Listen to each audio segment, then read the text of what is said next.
I built a convolutional neural network that recognizes some hand gestures.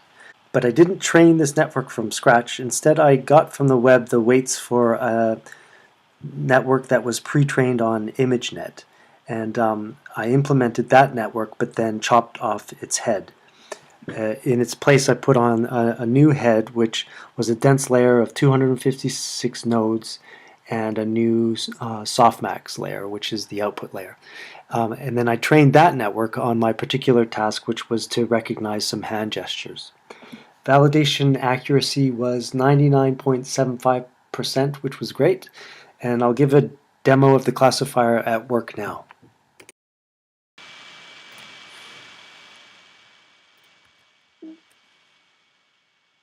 Nil.